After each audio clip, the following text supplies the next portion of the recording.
Rosh Hashanah 4a. And that which they need, isn't it written?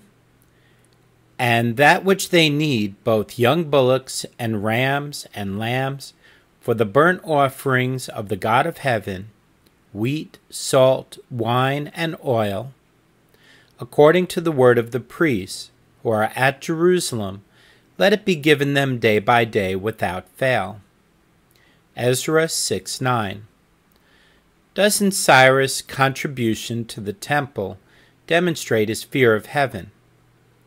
Rabbi Yitzchak said to Rav Kahana, "My teacher, a refutation can be brought from your own burden, from the text you yourself cited, as the next verse continues, that they may sacrifice offerings of sweet savor to the God of heaven, and pray for the life of the king and of his sons." Ezra chapter 6, verse 10. This shows that Cyrus did this solely for his own benefit, so that the Jews would sacrifice offerings and pray for him and his sons.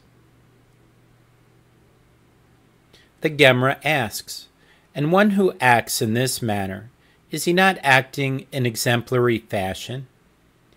Isn't it taught in a Bereta, if one gives charity, saying, "I give this selah for charity in order that my children may live," or "I give it in order that through it I may merit life in the world to come," he is still considered a full-fledged, righteous person. If so, what was wrong with the king bringing offerings so that the Jews would pray for his life and the life of his children? The Gemara answers, this is not difficult. Here, in the case of one who makes his charity conditional, yet is considered to be righteous, it is referring to a Jew.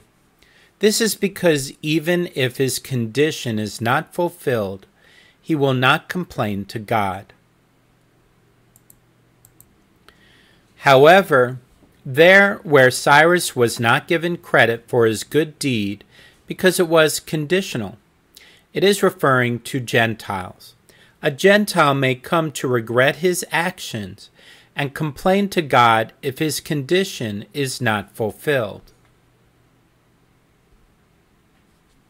And if you wish, say, from where do we derive that Cyrus became corrupt? As it is written with regard to the building of the temple, that he issued the following command: "Let the house be built, with 3 rows of great stones, and a row of new timber, and let the expense be paid out of the king's house." Ezra chapter 6, verse 4. Why did he do it in this manner and command that the temple be built with a row of timber?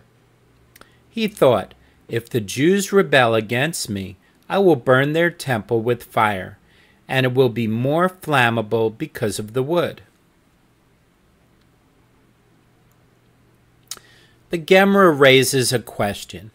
Is that to say that Solomon did not do this very same thing when he built the first temple?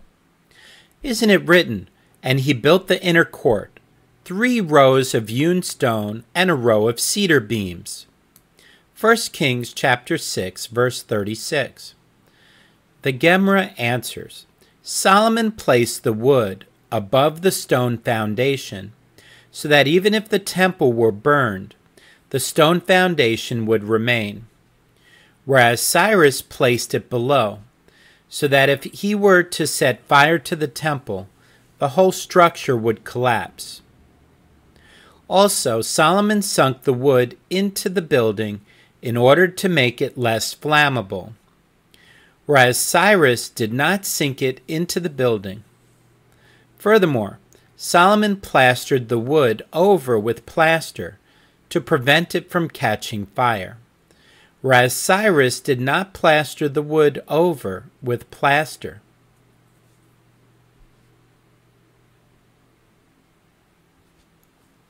Rav Yosef said, and some say that it was Rabbi Yitzchak who said, "From where do we derive that Cyrus became corrupt?" "From here, as it is written, and the king said to me, the consort, Shigal, also sitting by him, for how long shall your journey be?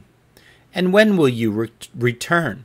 So it pleased the king to send me, and I set him a time." Nehemiah chapter 2, verse 6. What is the meaning of the word Shigal in the verse? Rabbah bar Lima said, in the name of Rav, it means a she-dog that sat next to him, which he used for sexual relations. The Gemara raises a difficulty. However, if that is so, there is a contradiction from that which is written about Belshazzar. "But you have lifted up yourself against the Lord of heaven, and they have brought the vessels of his house before you. And you, and your lords, your consorts, Shigal, and your concubines, have drunk wine in them." Daniel 5:23. If Shigal means a she-dog, does a she-dog drink wine? The Gemara explains, this is not difficult, as perhaps they trained it to drink wine. The Gemara raises another difficulty. However, if that is so, there is a contradiction from that which is written, "King's daughters are among your favorites. Upon your right hand stands a consort, Shigal, in gold of Ophir." Psalms 45:10. Now if Shigal is a she-dog, what is the prophet heralding for the Jewish people? The Gemara explains, this is what the prophet is saying. In reward for the Torah being as precious to the Jews as a she-dog is to Gentiles, you merited the gold of Ophir. And if you wish, say, actually the word Shigal in all these other contexts means consort. But Rabbah bar Lima had a tradition that in connection with Cyrus the word Shigal means she-dog. And why was it called a consort, Shigal? It is because the dog was as precious to him as a consort. Or else, because he set the dog next to him in place of a consort.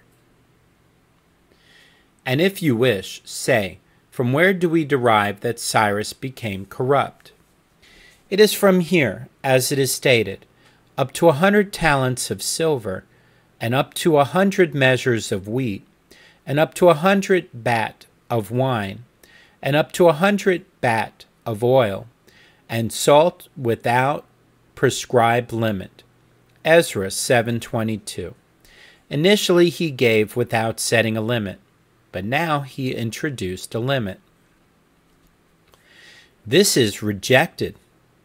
But perhaps initially he did not know what limit to set, as he was not familiar with the daily needs of the temple. And afterward, when the matter became clarified, he set an appropriate limit. Rather, it is clear as we initially answered that the evidence that Cyrus became corrupt is based on his relationship with his consort rather than on his donations to the temple. The Mishnah teaches, and the first of Nisan is also the new year for the order of the festivals. The Gemara asks, is the new year for the festivals really on the 1st of Nisan? Isn't it on the 15th of Nisan, the first day of the festival of Passover? Rav Hizda said, what the Mishnah means is that the festival that occurs in the month of Nisan is the new year for festivals.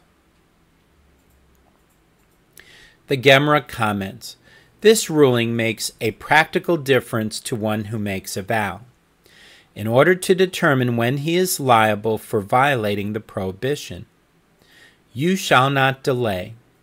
And the Mishnah was taught in accordance with the opinion of Rabbi Shimon, as it is taught in a Bereta.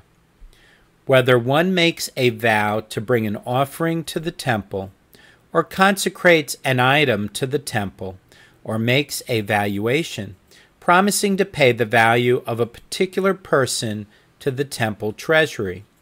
Once 3 festivals have passed from that day, and he has not yet fulfilled his promise, he transgresses the prohibition. You shall not delay, as stated in the verse. When you shall vow a vow to the Lord your God, you shall not delay paying it. Deuteronomy 23:22. Rabbi Shimon says, One transgresses the prohibition against delaying not when any 3 festivals have passed, but when 3 festivals have passed in their proper order, i.e., Passover, Shavuot, and Sukkot, with Passover first. And so too Rabbi Shimon ben Yochai would say, the festivals that must pass before a person is liable for violating the prohibition against delaying are sometimes 3, sometimes 4, and sometimes 5. How so? If one made his vow before Passover, they are 3, as he may delay bringing his offering until the festival of Sukkot. If he made his vow before Shavuot, they are 5, as the counting of 3 festivals begins only from the next Passover. And if he made his vow before the festival of Sukkot, they are 4. The sages taught in a Bereta, with regard to those who are liable for vows of monetary payment, or for vows of valuations, or for dedications, or for consecrations, sin offerings, guilt offerings, burnt offerings, peace offerings, vows of charity, tithes, firstborn offerings, animal tithes, or the paschal offering,